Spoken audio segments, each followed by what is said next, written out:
नमस्कार, मी प्राजक्ता. इंडी जर्नलच्या निवडणूक विशेष कव्हरेजमध्ये आपल्या सर्वांचं स्वागत आहे. आपण सध्या गुजरातमधून निवडणुका कव्हर करतोय आणि सध्या आपण आहोत केवडिया या गावामध्ये.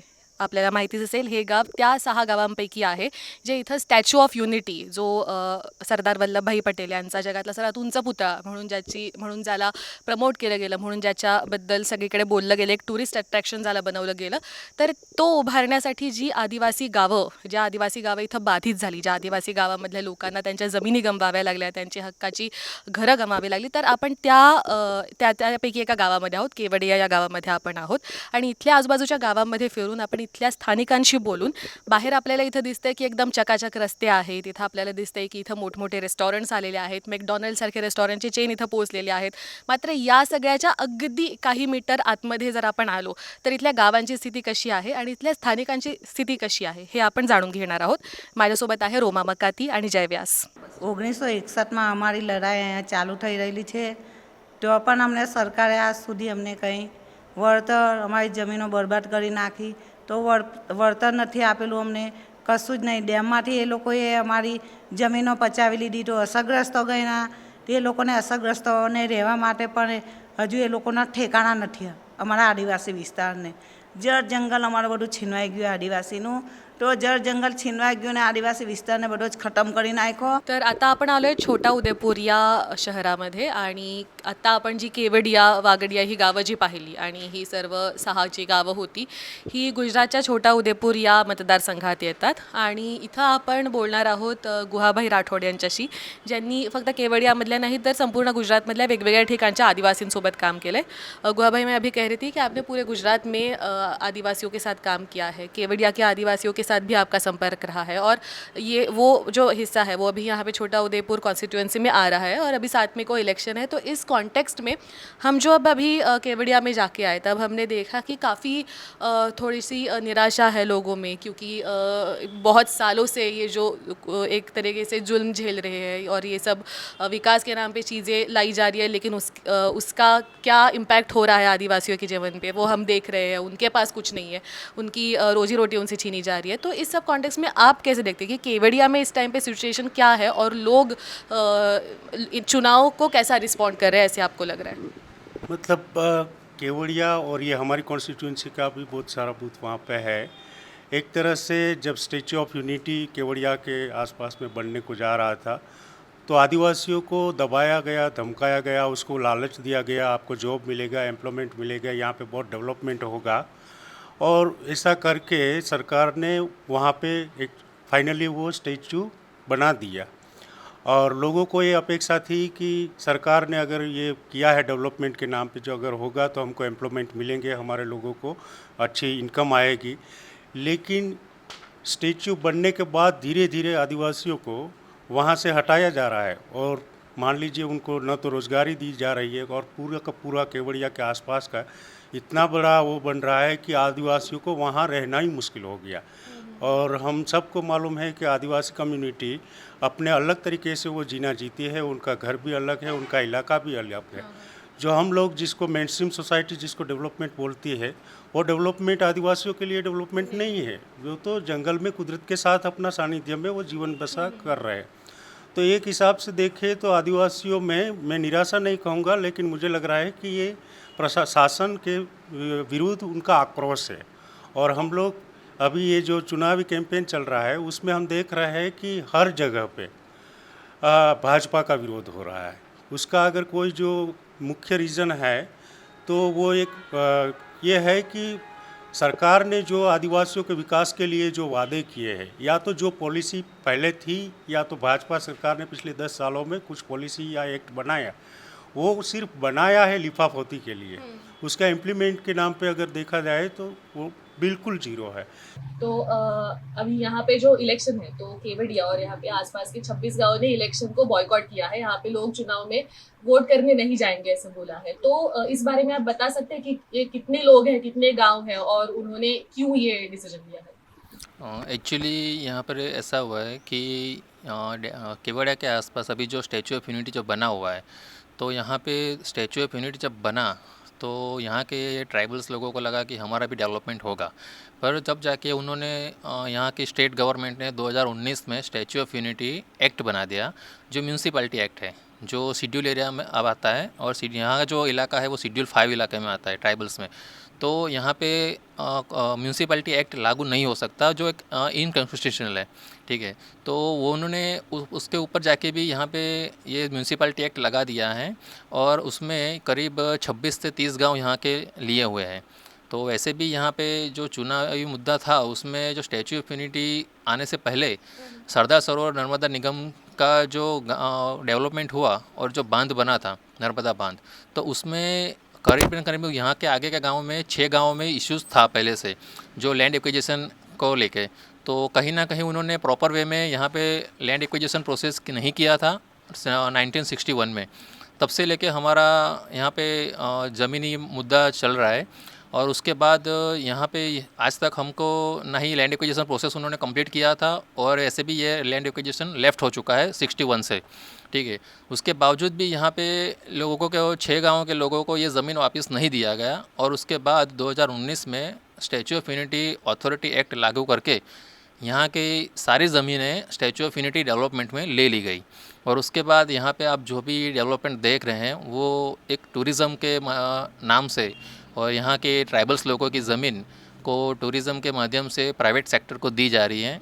तो कहीं ना कहीं ये हमारे ज़मीनों पे कब्ज़ा है और हमारे फंडामेंटल राइट्स पे कब्ज़ा है। तो उसके लिए हम लोग ने कहीं प्रोटेस्ट किए हैं, और पास्ट में भी आप देखोगे तो हमारे 6 गाँव में 19 गाँव में कहीं प्रोटेस्ट रहे हैं। और उसके बाद कोविड के टाइम में भी हमारे लोगों को गांव के लोगों को जो ज़मीन थी, जो खेती बाड़ी की हम ज़मीन कर रहे थे, उसमें आके भी उन्होंने जबरन पुलिस प्रशासन को लाके कोविड के टाइम में हमारी ज़मीनों पे कब्ज़ा किया जबरन, और आज वही ज़मीनों पे होटल्स और ये मॉल्स बन रहे हैं। जो हमारी ज़मीनें हमारे पास थी, वही ज़मीनों पे आज ये ज़बरन कब्ज़ा करके कोविड में, और ये ज़मीनें प्राइवेट सेक्टर को देके वो लोग अभी एक बिक्री कर रहे हैं, और ये टूरिज़्म डेवलप कर रहे हैं। जो टूरिज़्म अभी जो दिख रहा है वो सिर्फ उनके लिए है, और हमारी ज़मीनों पे ज़बरन कब्ज़ा है। तो उसकी वजह से हमने कई बार प्रोटेस्ट भी किए हैं, और यही मुद्दों पे लेके हमने जो रूलिंग पार्टी है और अपोजिशन पार्टी है उन दोनों को हमने बताया था, मगर हमारे पास कोई नहीं आया था। तो उसकी वजह से हमने इलेक्शन बाइकआउट का अभी चुनाव की मुद्दा लिया है हमने। ને એમના અમારી પાસે પુરાવા પણ છે, એમની પાસે પુરાવા નથી, ને નિગમ કહે કે અમારી જમીન છે, તો એમના બાપદાદાની જમીન હોય તો નિગમ એવું પુરાવા લઈને હાજર થાય, અને અમારા બાપદાદાના પુરાવામાં 7 બારની નકલો છે, અમે લઈને હાજર થઈશું। અમે કોર્ટમાં ગયેલા છે તો અમારી જીત થશે, 100% જીત થશે, ને અમે કોઈનું પચાવી નહીં પાડતા, કોઈની ચોરી નહીં કરી, અમે કોઈનું ખૂન નથી કર્યું, અમે છાતીભેર રહેશું અને લડીશું સરકાર સામે જનૂનમાં। અને સરકારને પણ વિચાર કરવું જોઈએ, જ્યારે જ્યારે ચૂંટણીઓ આવશે ત્યારે મત લેવા માટે આવશે તો એમને પણ વિચાર કરવું જોઈએ। અને મત અમારો આદિવાસી વિસ્તાર છે, મત પણ અમે સરકારને નથી આપવાના। तो नई कोई ज़मीन देने की बात नहीं थी, राइट्स उनका रिकॉग्नाइज करने की बात थी। लेकिन भाजपा सरकार ने गुजरात की बात देखें तो गुजरात में 2008 से इम्प्लीमेंटेशन शुरू हुआ, आज 2024 है, लेकिन फॉरेस्ट राइट एक्ट में 2% भी जितना क्लेम किया इतना अप्रूव नहीं हुआ है, नंबर 1। नंबर 2, इसमें जो सेकंड राइट है बी फॉर्म में, उसमें है कम्युनिटी रिसोर्स राइट्स की बात है। तो गुजरात में, पूरे गुजरात में नर्मदा का एक डेडियापाड़ा का कुछ 18 विलेज है जहाँ पे कम्युनिटी रिसोर्स राइट्स दिया गया है। आहवा डांग जो डिस्ट्रिक्ट पड़ता है वहाँ पे दिया गया है। हम जिस छोटाउदेपुर डिस्ट्रिक्ट की बात कर रहे हैं, यहाँ पे कम्युनिटी रिसोर्स राइट्स नहीं दिया गया है। वो पेपर पे जो उनका क्या बोले डेवलपमेंट के लिए जो राइट्स कोई गांव सभा ने जो क्लेम किया था, वो क्लेम भी उन्होंने पंचायत को दे दिया। वो तो एक वन टाइप ऑफ वायलेशन है फॉरेस्ट राइट्स का, क्योंकि गांव सभा को वो पावर हो जाना चाहिए था। तो इन शॉर्ट में ये कहूँगा कि आदिवासियों का कुदरती संसाधनों पर ये भाजपा और मोदी सरकार हक नहीं दे रही। इसका एक रीज़न यह है कि उसको उनको बेच देना है। अगर कानूनी उनका सेफगार्ड देखे आदिवासी कम्युनिटी का, तो उनका 5th शेड्यूल का बात है, तो 5th शेड्यूल में उनका जो अधिकार है वो अधिकार का भाजपा सरकार न तो नाम लेती है न तो इम्प्लीमेंट करती है। दूसरा है FRA के बारे में बहुत सारा कमिटमेंट किया। इस देश में पहला ऐसा कानून है जिस कानून में लिखा गया है कि आदिवासियों को इस देश की सरकारों ने हिस्टोरिकल इंजस्टिस किया है। वो 2006 वाला फॉरेस्ट राइट एक्ट के तहत उसको न्याय करने की बात थी, और सही में मेरा तो आकलन यह है कि ये फॉरेस्ट राइट एक्ट आदिवासियों को जो नेचुरल रिसोर्सेज है इस गांव में उसको मैनेजमेंट करने का अधिकार देता है। अब 2006 पहले क्या मान रहे थे लोग कि भाई आदिवासियों एंक्रोचर है, जंगल को मतलब वो कर रहे हैं, लेकिन दुनिया ने ये पाया है कि इस देश में और दुनिया में जंगलों को बचाना है, कुदरती संपदा को मैनेजमेंट करना है, तो वो एक ही व्यक्ति एक ही समाज कम्युनिटी कर सकते हैं, वो आदिवासी है। और इसी आर्गुमेंट के साथ यूपीए की सरकार ने डॉक्टर मनमोहन सिंह के टाइम पे फॉरेस्ट राइट एक्ट पूरे देश में जन संगठनों ने लड़ाई लड़ी और उसके बाद ये हुआ। किया गया था कि यहाँ पे लोगों को रोजगार मिलेगा, तो अभी उसकी क्या सिचुएशन है? यहाँ पे रोजगार मिला है लोगों को, और यहाँ पे जो पहले से खेती बाड़ी हुआ करती थी तो उसकी अभी क्या हालत है? अभी रोज़गार में ऐसा है कि यहाँ के जो लैंड लूज़र हैं उनको तो अभी भी रोज़गार नहीं मिल रहा है, और रोज़गार अगर चाहिए हमें तो हमारी ज़मीन को हमको लिख के देना होगा कि अभी ये ज़मीन जो है वो नर्मदा निगम ले लेगी टूरिज़्म के नाम पे, तो उसके बाद हमको रोज़गार मिलेगा। तो कहीं ना कहीं ये एक हमको समझ लो कि ब्लैकमेलिंग जैसा हो गया कि हमारी ज़मीन हम देंगे तो ही हमको रोज़गार मिले। रोज़गार मिला है लेकिन ज़्यादा नहीं, जो मिलना चाहिए वो तो नहीं। पढ़े लिखे को रोज़गार नहीं मिल रहा पहली बात तो आप क्या करते हैं? तो। मैं अभी कुछ नहीं। आपके यहाँ पे कुछ रोजगार की संधि नहीं है इसलिए आप नहीं करते? मतलब क्या कारण क्या है कि आप क्यों कुछ नहीं कर पा रहे वहाँ पे? नहीं, हमारे लिए यहाँ जॉब ही नहीं, पहली बात तो ऐसा है। और आपकी कोई खेती बाड़ी है ना, तो वो खेती कर पाते हो आप? मतलब छोटा सा है वो तो, कितना उसमें से निकलता है? ज़्यादा नहीं। अच्छा, फिर भी लेकिन गुजारा हो पाता है? उतना निकलता है, उतना भी नहीं निकलता? उतना भी नहीं। क्या लगाते हो आप खेती में? मक्का, बाजरा। और कितनी खेती है, कितनी ज़मीन है आपके पास? अभी तो ज़्यादा नहीं है, वो तो दूसरी सरदार सरोवर डैम में चली गई। देगा। और यहाँ पे अभी जो रोज़गार की बात कर रहे हैं तो उसके लिए भी यहाँ पे पास्ट में हमने कई प्रोटेस्ट किए हैं कि यहाँ के जो लैंड लूज़र है उनको प्रायोरिटी दी जाए, पर कहीं ना कहीं ये लोग हमारी नहीं सुनते हैं, और यहाँ पे हमको रोज़गार भी नहीं मिल रहा है, और कुछ छोटा मोटा बिज़नेस करने देते हैं तो बोलते हैं कि ये आपका टूरिज़्म एक्ट है और म्यूनसिपैलिटी एक्ट जो लागू हुआ है, statue of unity authority act, तो आपको उसकी परमिशन लेनी होगी, उसके बाद ही आप कुछ कर पाएंगे। तो हम वही कहना चाहते हैं कि यहाँ पे अभी पंचायत एक्ट है, ठीक है, तो पंचायत एक्ट है होने के बावजूद भी यहाँ पे म्यूनसिपैलिटी एक्ट दोनों कैसे लागू हो जाएंगे? तो ये तो ऐसा हो गया कि एक कमान में दो तलवार रखी हुई हो, ऐसी बात हो गई कि यहाँ पे म्यूनसिपैलिटी एक्ट भी हमारे पे सामने है और पंचायत भी हमारे सामने है। तो ये कहीं ना कहीं एक इनलीगली प्रोसेस चल रहा है और हमको यहीं सेक्रीफाइस कर रहा है। ના કશું જ નહીં અમારા માટે કરેલું। જે મોટા લોકો એ મોટા જ રહે, નાના એ નાના રહે। ગરીબને પહેલાં સહકાર આપો, મોટાને પછી સહકાર આપો। ગરીબે હું કાઢું તે કોણ જોવા માટે આવે છે? ગરીબોને આ આપીશું, સુવિધા આપીશું, તો કોઈ સુવિધા અહીંયા છે નહીં। આવે ને તપાસ કરે, જે સરકાર છે એને તપાસ કરો કે કેવડિયા ગામ 6 ગામ માટે બહુ બલિદાન લઈ લીધું મારા 6 ગામ માટે નો મત લેવા માટે કમ તમે આવો છો? તો અમારા બાલ બચ્ચા ખાય, હું રોજગારી નહીં મળે, જમીનો લઈ લીધી, અહીંયા હોટલો બાંધી દીધી, તો મોટા લોકોને રહેવા માટે હોટલો બાંધી એ લોકોએ।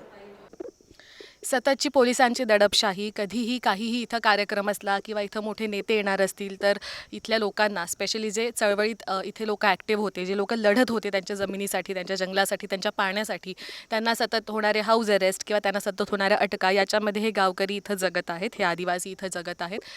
इथं ना रस्ते आहेत, ना चांगल्या शाळा आहेत, ना चांगली हॉस्पिटल्स त्यांना जवळ आहेत असं ते सांगतायत। रोजगाराचे जे प्रॉमिसेस केले गेले होते, जी आश्वासनं दिली गेली होती, ते रोजगारसुद्धा इथं फारसे न आल्याचं आपल्याला दिसतं। आणि त्यात जे काही शेती होती, जे काही शेतीमध्ये येत होतं, तर जमिनी इतक्या गेल्यामुळे आता जमीन इतकी कमी राहिलेली आहे, शेती इतकी कमी राहिलेली आहे की त्यातनं इथं जगणं, त्यातनं उदरनिर्वाह करणं हे जवळपास अशक्य इथल्या गावकऱ्यांना झालेलं आहे। या सगळ्या ह्याच्यामध्ये आता मतदान करायचं की नाही अशा संभ्रमात ते आहेत। म्हणजे मतदान केल्यानंतर सुद्धा त्यांच्या आयुष्यात काही फरक पडणार आहे का असा प्रश्न ते विचारतायत। ओके, एक्चुअली क्या है कि जब से ये टूरिज़्म यहाँ पे सेक्टर शुरू हुआ है, तब से हर गांव में यहाँ पे गांव के स्टार्टिंग में और एंड में यहाँ पे चेक पोस्ट लगा दी गई है। और उसके बाद क्या होता है कि जब भी यहाँ पे कुछ पीएम का प्रोग्राम रहता है या कुछ भी हाई सिक्योरिटी रहता है, तो हमारे जो केवड़िया के आसपास के जो 6 गांव है हमारे, जहाँ ज़मीन का मुद्दा है हमारा, तो हमारे गांव के सारे गांव के घरों के आगे 2-2 पुलिस रख दी जाती है और गांव के सभी लोगों को घर के बाहर निकलना मना कर दिया जाता है। तो ये तो कहीं ना कहीं ऐसा होगा कि हमको हमारे घर में ही कस्टडी में रख दिया गया हो। और दूसरी बात कि यहाँ पे जितना भी टूरिज़्म लाए हैं, तो भी आप देखेंगे कि ट्रांसपोर्टेशन में जो चल रहा है, तो बिज़नेस के लिए अगर हम कुछ ऑटो रिक्शा या कुछ करना चाहते हैं, तो वो भी हमको मना कर दिया जाता है, क्योंकि यहाँ पे सिर्फ उनकी ही जो पिंक रिक्शा है, तो उनको ही सिर्फ परमिशन है। तो ना ही यहाँ पे हमको रोज़गार मिल रहा है, ना ही हमको कुछ छोटा मोटा बिज़नेस करने दिया जा रहा है, और ऊपर से हमारी ज़मीन भी ले गई है। तो ये तो हमारे सारे फंडामेंटल राइट्स पर हनन हो रहा है। तो ये कहीं ना कहीं ये हमको समझ लो कि सारे रास्ते, जीने के रास्ते सारे बंद कर दिए गए हैं। तो ये हमारे फंडामेंटल राइट्स का काफ़ी हनन हो रहा है, तो गलत है ये। आप जहाँ केवड़िया होके आए हैं वहाँ पानी बहुत है, और मोदी सरकार ने वो पूरा का पूरा पानी एक जगह पे इकट्ठा करके पूरे गुजरात में उनके जो रिश्तेदार लोग हैं, कंपनी वाले, उनको भेज रहे हैं। लेकिन वहाँ केवड़िया में पीने का पानी नहीं है। यहाँ छोटाउदेपुर के गांव में पीने का पानी नहीं है, आज भी नहीं है। ठीक है। और उनकी नल की जल योजना जो है, वो गांव में देखो, यहाँ छोटाउदेपुर का जो कैंडिडेट है, उनके गांव में भी नल की जल योजना नहीं है। फॉर्मर थे, उनके गांव में भी नहीं है। ठीक है। यहाँ का 3-4 जो मेन पॉलिटिशियन है, उनके गांव में तो होनी चाहिए, तो नहीं है। इसका मतलब है कि जो भी रिसोर्सेज है वो उद्योगपतियों, पूंजीपतियों को वो दे रहे हैं। आदिवासियों को सिर्फ और सिर्फ जिंदा रखने के लिए वो 5 किलो राशन की बात, और लोग भी जान चुके हैं ये। हाँ, वही इसी पे मैं आने वाली थी कि लोगों के बीच में इस वक्त क्या सेंटिमेंट है। बिकॉज हम लोग हमेशा गुजरात में जो एक तरीके का फिनोमेना देखते हैं, पिछले इलेक्शन में देखा, उसके पहले भी देखा, कि हम लोग सुनते हैं, हम लोग कुछ न्यूज़ रिपोर्ट्स में कभी कभी देखते हैं, सोशल मीडिया पे देखते हैं कि नाराज़गी होती है, लेकिन अंत में जब हम इलेक्शन के, चुनाव के जब हम रिजल्ट देखते हैं, तब चित्र कुछ और ही दिखता है। तो इस बार आपको क्या लगता है, इस बार कुछ बदलाव यहाँ पे आने वाला है, लोगों में उतनी नाराज़गी है? आप देखिए कि भाजपा के जो कैंडिडेट है, वो जब उनकी इलेक्शन कैंपेन में गांव में जाते हैं, तो बहुत सारी जगह पे तो उनको भगाया जाता है, पीटा भी जाता है। उनके कार्यकर्ता को नहीं जाने देते हैं वहाँ पे। उसका रीज़न क्या है? उनका रीज़न यही है कि लोगों को कुछ मिला ही नहीं है। गुजरात में 28 साल से फुल मेजोरिटी के साथ भाजपा की सरकार है, लेकिन आदिवासी बच्चों को आज भी शिक्षा नहीं मिल रही है, आज भी उनका स्वास्थ्य ठीक नहीं है। माल न्यूट्रिशन बच्चे आज भी है, कुपोषित बच्चे किसके हैं? आदिवासियों के हैं। ठीक है। उनकी जो योजनाओं जो है, जो भी योजना उनकी है, वो योजनाओं आदिवासियों को एक्सेस नहीं है। ये बता रहे हैं, दिखा रहे हैं कि हमारे आयुष्मान कार्ड ये हो रहा है, लेकिन एक आदिवासी बच्चे को आयुष्मान कार्ड की लेके वो अहमदाबाद सिविल में जाएगा, 10 दिन रुकेगा, फिर भी उसका कुछ होने वाला नहीं है। क्योंकि ये कार्ड को यूज़ करने के लिए 25 जगह पे आपको ऑनलाइन चेक करवाना है, तो इनकी बस की बात नहीं है। तो इसीलिए मैं ये कहना चाह रहा था कि आप जो बोल रहे थे ना, पूछ रहे हैं कि भाई अल्टीमेटली लोगों में आक्रोश होता है, लेकिन रिजल्ट क्यों ऐसा होता है? यहाँ का कैंडिडेट ने परसों बोला, पब्लिक मीटिंग में पब्लिकली बोला कि अगर भाजपा का वोट इस बूथ पे नहीं निकला, तो जो भी गवर्नमेंट कर्मचारी होगा उसको फायर कर देंगे। ठीक है ना? मैं नहीं कह रहा हूँ, मीडिया में आया है, उनका वीडियो है। ठीक है। तो भाजपा डरा के, धमका के, पीट के, लालच दे के वो करते हैं, लेकिन हमें पूरा यकीन है कि इस बार उनकी ये कुछ चलने वाली नहीं है। तो इस बार सभी आदिवासी तो पिछले 30 सालों से उनसे परेशान था, लेकिन आजकल उनका जो भी प्रोपेगेंडा है, उसमें बाकी आम मतदार, गुजराती मतदार आने वाले नहीं है। इसीलिए तो मोदी जी की भाषा उनकी पुरानी जो है वो आ गई है। हमने तीसरा फेज बाकी है फिर भी। तो ये मेरा कहना है। केवड़िया के पास वापस आते हुए थोड़ा सा मैं पूछना चाहूँगी कि केवड़िया में हमने देखा कि जिस तरीके से अभी जो एक दिखाया गया है विकास का चित्र जो लोगों को दिखाया जाता है, अगर यूट्यूब पे आप केवड़िया डालो तो जो वीडियोस प्रमोट किए जाते हैं वो बस वो जो बाहर के रास्ते और वो स्टैचू के बारे में, लेकिन थोड़ा सा अंदर गांव में गए और लोगों के घर देखे, लोगों से बात की तो कम्प्लीटली उसका ऑपोजिट चित्र हमको वहाँ पे दिखाई देता है। तो आपको क्या लगता है कि एक जगह पे कैंडिडेट या फिर एक जगह पे विनर बदल जाना, एक जगह पे एमपी बदल जाना, इससे बहुत ज़्यादा चीज़ें अलग होनी ज़रूरी होती है बदलाव के लिए। तो अभी वहाँ के आदिवासियों का और ओवरऑल ही ये जो सारे गुजरात के आदिवासियों के प्रश्न हैं, तो ये जो फाइट है ये आगे कैसे बढ़ेगा ऐसे आपको लगता है अभी जो वातावरण है उसमें? वातावरण में हम तो पूरी तरह से मानते हैं कि इस बार गुजरात के लोग और ख़ास करके आदिवासी लोग एक तरफा वोटिंग करेंगे। आपने ये मोदी विरुद्ध जो इंडिया गठबंधन का जितने भी कैंडिडेट्स हैं जो ईस्टर्न बेल्ट में, वो सब का आप देखेंगे कैंपेन में भी, और उसका जो इश्यू है, उनका जो कमिटमेंट है, आई मीन क्या बोले इसको, मैनिफेस्टो में जो बातें रखी गई है वो बातें इन लोगों को टच कर रही है अभी। ठीक है, मान लीजिए चाहे केवड़िया हो, चाहे छोटाउदेपुर हो, चाहे दाहोद हो, हर जगह पे उनका जो इंडिया गठबंधन की एक अच्छी बात यह है कि इस बार उनका मैनिफेस्टो लोगों को टच कर रहा है कि ये हमारी बात है। ठीक है, मोदी जी जो बात कर रहे हैं वो विकास की, वो विकास लोगों ने अब सही डेफिनेशन विकास की कोई कर पा नहीं रहे। ये बुलेट ट्रेन की बात कर रहे हैं, लेकिन बुलेट ट्रेन में मुझे तो लगता है कि आज की सिचुएशन देखें तो अभी भी 25-30 साल तक तो आदिवासी कोई बुलेट ट्रेन में नहीं बैठेंगे, क्योंकि अभी तक मैंने जो भी मीटिंग में जा रहा हूँ पूछा हूँ कि भाई यहाँ से राजधानी ट्रेन चलती है, आप कभी बैठे हैं? लोगों ने बोला कि नहीं बैठे हैं। मैंने बोला देखी है? तो क्या हाँ दूर से देखे है। मैंने बोला अंदर नहीं गए कभी? तो क्या नहीं। तो बुलेट ट्रेन की तो बात ही नहीं है। ठीक है, तो उनका जो विकास है वो विकास लोगों को टच नहीं कर रहा है। ये मेन स्ट्रीम सोसाइटी को थोड़ा बहुत वो कर रहा है, और दूसरा उनका है कि वो हर बार में नॉन इश्यू को इश्यू बना देते हैं। वैसे उनको मंदिर, मस्जिद, गाय, गोबर, वो सब उनके, इसके बिना उनके पास कोई बात नहीं है। तो इनको बोलो कि भाई आप 15 मिनट बात करो लोगों के बीच में जाके, और इसमें ये धर्म छोड़ो और ये सब छोड़ो, सिर्फ और सिर्फ आपने काम किया। मैं तो कहता हूँ कि भाजपा वालों ने गांव में जाके उन्होंने जो किया है उसके बदले में उसको वोट दो, वही बात करनी चाहिए थी, क्योंकि लोगों ने उनके ऊपर बहुत भरोसा करके, और वो भी बोल रहे हैं कि हमने बहुत काम किया है, तो उस हिसाब से मत मांगना चाहिए। लेकिन वो अलग अलग फील कर रहे हैं। तो आज इंडिया गठबंधन को क्रिटिसाइज करने के लिए उनके पास कोई वो है नहीं मुद्दा।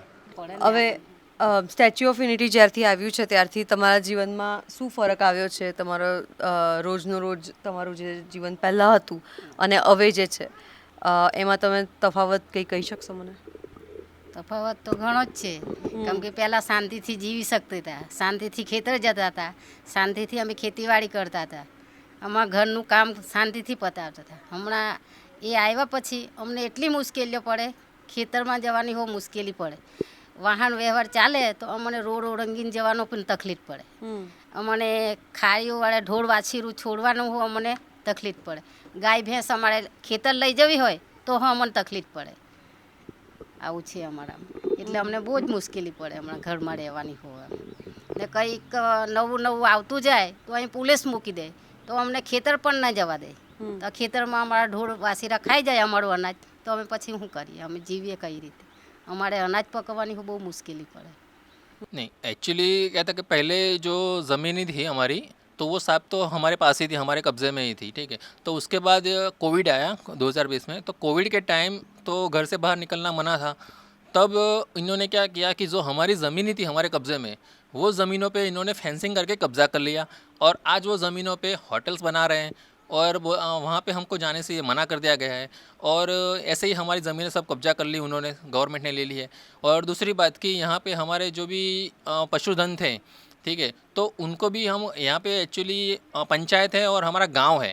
ठीक है, तो गांव में भी अगर हमारा जो गांव गाय और बछड़े सब लग हैं, तो अगर वो मेन रोड पे जाएंगे तो statue of unity tourism act के जो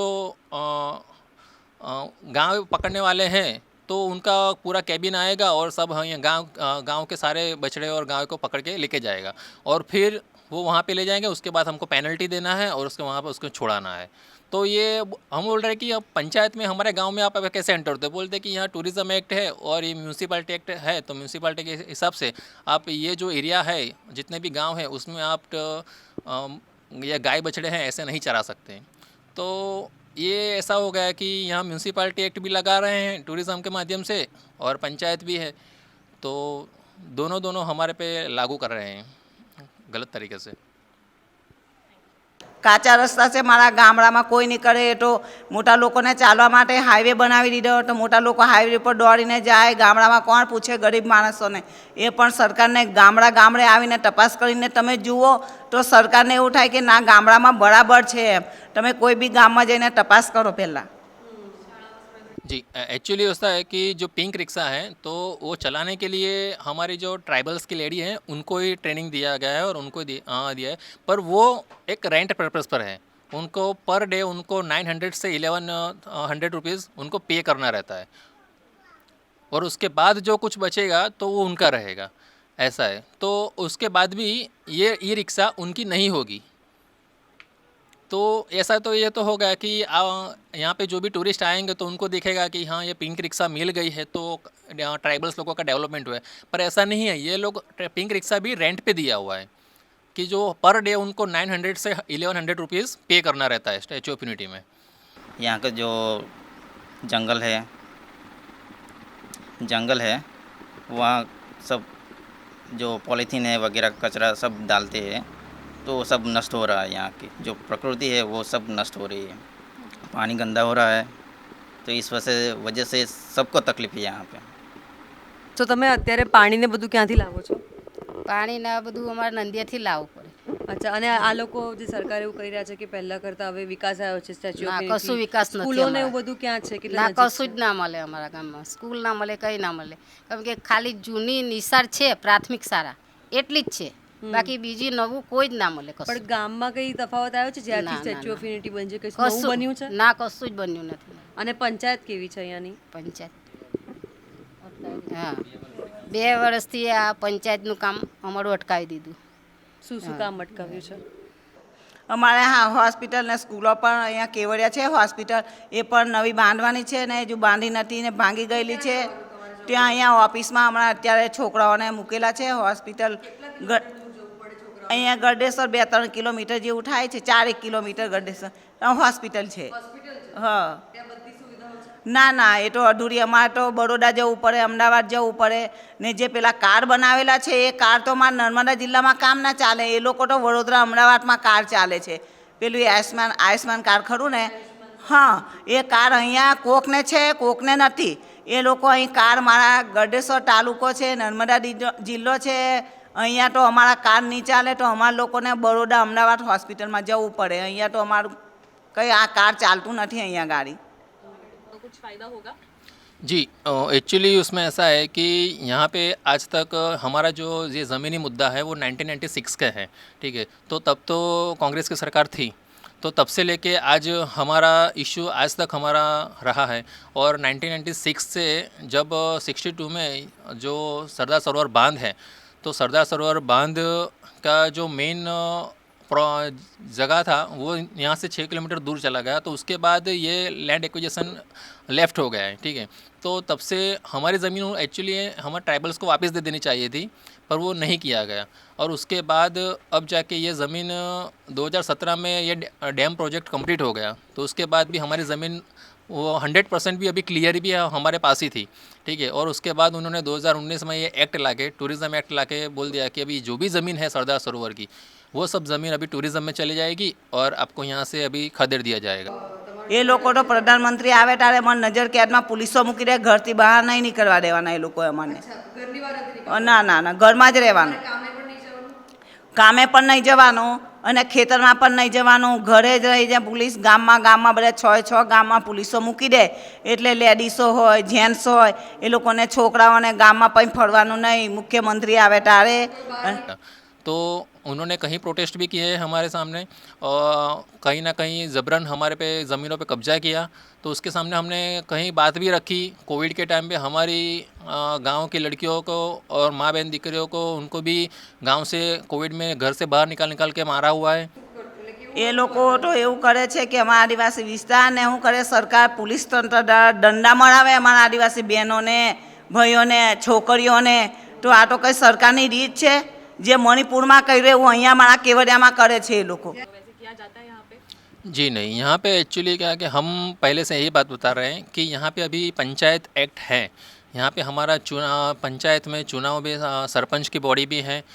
सरपंच की बॉडी के साथ हमारे यहाँ ग्राम सभा के मुखी पटेल भी व्यवस्था भी है, जो हमारी बरसों की व्यवस्था है। तो उसके बावजूद भी यहाँ पे अभी हम यही बात कर रहे हैं कि अगर आप कुछ भी डेवलपमेंट कर रहे हो तो गवर्नमेंट, सेंट्रल गवर्नमेंट का रूल है कि पैसा एक्ट के माध्यम से जब से लागू हुआ है 1996 में, तो आपको ग्राम सभा की मंजूरी लेना आवश्यक रहेगा। ठीक है, तो उसके बाद भी ये लोग बोल रहे हैं कि हमें तो स्टैच्यू ऑफ यूनिटी एक्ट आ गया है, यानी अभी हमको किसी को पूछने की ज़रूरत नहीं रहती, और ये सब म्यूनसिपलिटी एक्ट हो गया और टूरिज़्म एक्ट है, तो उसमें हम ग्राम सभा का कुछ प्रेफर नहीं करते हैं। तो यहाँ पे जितना भी डेवलपमेंट हुआ है, अभी आपको जितना भी यहाँ पे जो डेवलपमेंट देख रहा है वो बिना ग्राम सभा की अनुमति के हैं। પાણી અહીંયા ડેમ બન્યો છે હા. ત્યારથી તમને પાણી મળી રહે છે તમને ના તે ના ડેમ ના પાસે પાણી ડેમ પાસેથી પાણી અમારે આટલું બધું પાણી ડેમમાં ભર્યું ને પણ અમને પીવાનું પાણી નહીં મળે. ચોમાસામાં તો અમને એવું અઘરું પડે કે નદી હો ડોળું પાણી થઈ જાય, ખાડીમાં હો ડોળું પાણી થઈ જાય. તો અમે લાવીએ કેવી રીતે? બેરા ભરીને લાવીએ, એક દિવસ મૂકી રાખીએ, એ પાણી ઠરે પછી ઉપર નીતરું પાણી થાય અને પછી ગાડી ભરીને પછી પીવાનું. આવી અમને તકલીફ પડી. આવું હો અમે બેઠ્યું, પછી શું કરવાનું? તો હજુ પણ એટલે ડેમનું પાણી તમારા માટે નથી નથી. ના ના ના નથી. આમ ફરતું ફરતું પાણી પણ અમારા ગામના લોકોને તરસે મળવું પડે. અમારે ગાય ભેંસને પાવાનું હો અઘરું પડી જાય એવું છે હમણાં હો. વિકાસ પણ નહીં થયો અમારે ત્યાં. એ તો એમનો વિકાસ કરે, સરકારનો વિકાસ કરે. અમારા આદિવાસી જમીન લઈ લીધી ને એમનો વિકાસ કરે. બસ ડેપો નીચે બસ ડેપો હતો, આ રોડ થવાથી અમારું બસ ડેપો હો તોડી નાખ્યું. બસ ડેપો હો નહીં બનાવતા, કશું જ નહીં, તોડી નાખ્યું. એટલે અમારે જવું આવવું ના, અમને કોઈ છગડો મળે કે ના અમને કોઈ રિક્ષા મળે. કેવડિયા જવું હોય ને તો અમારે ચાલતા નીકળવું પડે. આવા તાપમાં ચાલતા જ જવું પડે. કોઈ બી અનાજ લેવા જવું હોય કે ગમે લેવા જવું હોય અમારે ચાલતું જ જવું પડે. આટલા સુંદર રસ્તા બનાવ્યા છે મોટા હા, મોટા, પણ એ ત્યાંથી સુંદર રસ્તા અમારા માટે નથી, એ તો મોટા માણસો માટે છે. કેમ કે આ ગરીબ લોકો પાસે કશું જ નથી એમ. અમારી આટલી બધી જમીન લઈ લીધી તો છતાં અમને શું કે તમે અહીંયા ઊભા ના રહેશો. તમારી જમીન લીધી એના બદલામાં તમને કશું જ નથી મળ્યું. પણ એ લોકોએ વાદા કર્યા હશે ને, કશું તો કીધું હશે ને તમને કે ના, ના, જમીનના અમને બદલામાં આપીશું. કશું જ અમારે બહાર જવું હોય તો અમારે કેવડિયા બજારમાં જવું પડે, પછી છકડા હોય, ભાડાના વાહનો જતા હોય, બસ મળતી હોય એમાં અમે જઈએ. કશે ગામડોમાં જવું હોય બા ના ના ના, સરકારની બસો ખરી, એ પણ એમ તેમ બરોડા અમદાવાદ બાજુ જતી હોય એ બસો. એમાં લોકલ બસો હોય એમાં અમારે નજીક જવું હોય તો અમે ગામડામાં જઈ શકીએ. તમે 1960માં પણ અહીંયા હતા, બરાબર? તમે ત્યારથી અહીંયા છો. ત્યાંથી લઈને અત્યાર સુધી ઘણી બધી વસ્તુઓ થઈ છે અહીંયા, ઘણી બધી ઘટનાઓ ઘડી છે. તો અત્યાર સુધી તમને કોઈ પણ એવી કોઈ આશાજનક વસ્તુ દેખાઈ, એવી કોઈ આશાજનક ઘટના બની જેનાથી તમને એવું લાગ્યું કે અચ્છા ચલો હવે કંઈક સારું થશે, હવે કંઈક સારું થશે, કે કશું પણ થયું છે ત્યારથી લઈને અત્યાર સુધી? પહેલાં કેવું હતું? મને 1960 વખતનું કહો. પહેલાં તો એ જ હતું, પણ ગામ સભાના લીધે અમને થોડું રાહત મળી. ગામ સભા કરી અમે એટલે અમને રાહત થોડી થઈ. એના લીધે થોડું કામ અમારું અટકાયું. ને હા, તમને પહેલાંનું યાદ છે અને પહેલાંનું શું શું થયું હતું બધું? પહેલાં તો વાંધો નહીં. બધું યાદ ના, એકદમ કઈ યાદ વાંધો ના નહીં, કઈ આવે. વાંધો હા. तो कहीं ना कहीं हमारा किसी ने नहीं सुना है, ना ही रूलिंग पार्टी ने सुना है, ना ही ओपोजिशन पार्टी ने सुना है।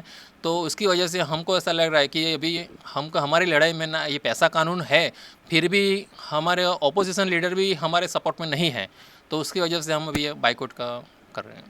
તમે હવે આ 7 તારીખ યા 7મી મેના પરમ દિવસે આપણે અહીંયા વોટિંગ છે, તમે કરવાના છો? ના જવાના ના છો? ના ના ના, અમે કોઈને જ વોટિંગ આપવાના નથી. અમારા ગામમાં કશું જ એ નથી, અમારા ગામમાં કશું આવતું નથી, કશું વિકાસ નથી થતો. પછી અમારા ગામમાં કોઈ મજૂરીની કે કંઈ જ નહીં નથી. અમારી ખેતી ખેરવા દેતા તો પછી અમે વોટ આલીને કરીશું હું? હે, એના કરતાં અમે આ ઘેર બેઠા જીવીએ, એમ જ જીવીએ તો શું વાંધો છે? અમે જે અમારા લડતમાં અમારા સમાજ રીતે આવીને કોઈ કામ કરતા માણસને જ વોટિંગ કરીશું. અને આ લોકો સમાજ માટે કોઈ દિવસ સરકાર આવીને અમને સહકાર આપતી નહીં તો એમને કેવી રીતે અમે સહકાર આપીએ? અમારા ગરીબ માણસોને રોજે રોટી નહીં મળતી, ખાવાનું ભૂખે મળે છે. જંગલ છીનવી લીધું, જમીન છીનવી લીધી, બાલ બચ્ચા. લડત તો અમે 100% અમે સરકારને લડત આપીશું ને આપવાના જ છે. લડત તો અમે અમારું જે બધી જમીન ગુમાવી છે તો એ લોકો મોટી મોટી હોટલો બાંધે, અહીંયા આવીને બિલ્ડિંગો બાંધે, ગેસ્ટ હાઉસો બાંધે. પછી આ બધા લડત આપવા માટે તો અમે બિલકુલ તૈયાર જ છે. બધા ભેગા મળીને, આદિવાસી સમાજ બધા ભેગા મળીને અમે લડત આપીશું. उम्मीद तो नहीं है, लेकिन बदलाव होना चाहिए. स्कूल होनी चाहिए, मल्टी स्पेशलिस्ट हॉस्पिटल होनी चाहिए और यूनिवर्सिटी होनी चाहिए जो हमारे ट्राइबल के लिए होनी चाहिए. आपको लगता है यहाँ पे जो प्रत्याशी लड़ रहे हैं अभी चुनाव, तो उनमें से किसी से ये उम्मीद की जा सकती है कि वो ये बदलाव लाएंगे? नहीं, हम छोटे से थे तब से देख रहे हैं, अब तक कोई उम्मीद नहीं है. तो आपको नहीं लगता नहीं. कि तो इस बार आप वोट करेंगे चुनाव में? नहीं करेंगे.